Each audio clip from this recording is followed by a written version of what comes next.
57 शेर का तीसरा पुत्र।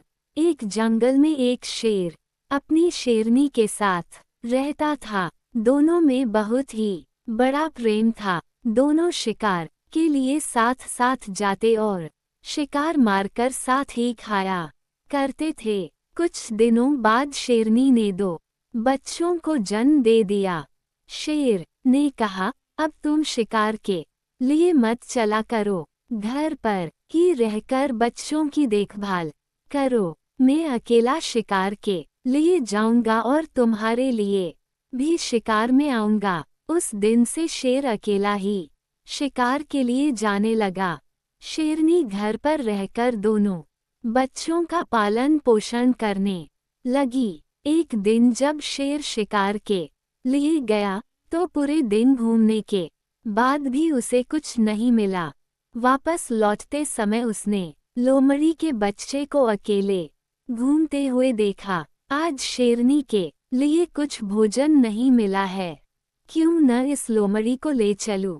ऐसा सोच के शेर ने उस बच्चे को पकड़ लिया। शेर लोमड़ी के बच्चे को लेकर घर पहुंच गया। आज जंगल में इसके अलावा कुछ नहीं मिला।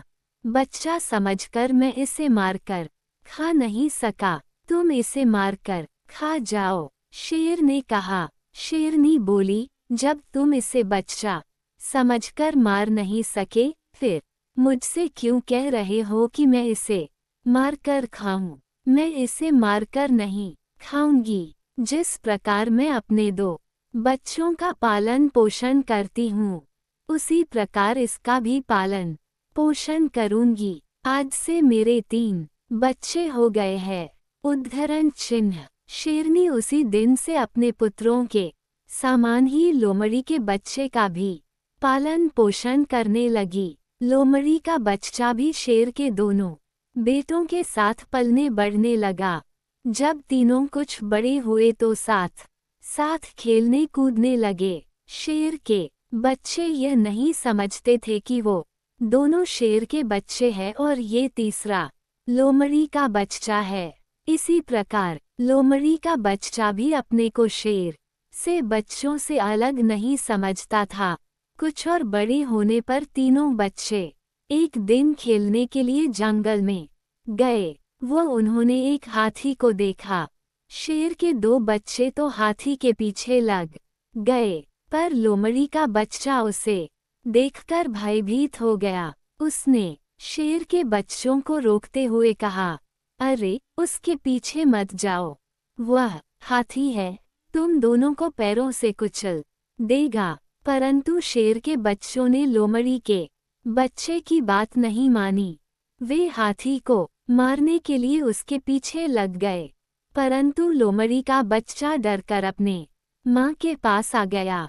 कुछ देर बाद शेर के दोनों बच्चे लौटकर अपनी माँ के पास आ गए। उन्होंने अपनी माँ को कहा कि हमें जंगल में हाथी मिला, हम दोनों तो उसके पीछे भाग गए, लेकिन हमारा तीसरा भाई डरकर घर आ गया। लोमड़ी के बच्चे को गुस्सा आ गया, तुम दोनों अपने आप को वीर और काया बता रहे हो, हिम्मत है तो आ जाओ, दोनों को जमीन पर गिरा दूंगा। शेरनी ने लोमड़ी के बच्चे को समझाते हुए कहा, तुम्हें अपने भाइयों के लिए ऐसी बात नहीं करनी चाहिए। वे मुझसे तुम्हारी शिकायत नहीं बल्कि सच बता रहे हैं। क्या तुम हाथी को देखकर डर नहीं गए थे? शेरनी की बात लोमड़ी के बच्चे को बिल्कुल अच्छी नहीं लगी। वह और गुस्से से बोला, मैं हाथी को देखकर डर गया। आपका कहना है कि मैं डरपोक और वे दोनों बहादुर है। मैं अकेला उन दोनों को जमीन पर गिरा सकता हूँ। तब शेरनी बोली, देखो बेटा, अधिक बढ़ बढ़कर बातें करना अच्छी नहीं होता। ये तो सच ही है कि तुम्हारे वंश के लोग हाथी को देखकर डर जाया करते हैं। शेरनी की बात सुनकर लोमड़ी के बच्चे ने बड़े आश्चर्य भरे स्वर में कहा, क्या कह रही हो? आपकी बात से लगता है कि मेरा वंश और उन दोनों का वंश अलग है। सच बताओ क्या बात है? शेरनी लोमड़ी के बच्चे को अलग ले गई और उसे समझाती हुई बोली, देखो, तुम्हारा जन्म लोमड़ी के वंश में हुआ था और उन दोनों का जन्म शेर के वंश में हुआ है। मैंने तुम पर दया करके अपने बच्चों के सामान ही तुम्हें पाला है। अब तुम बड़े हो गए हो। मैंने तुम्हारा पालन पोषण तो किया है, परंतु तुम्हारे सभी गुण लोमड़ी जैसे ही है, इसलिए तुम उस हाथी से डर गए।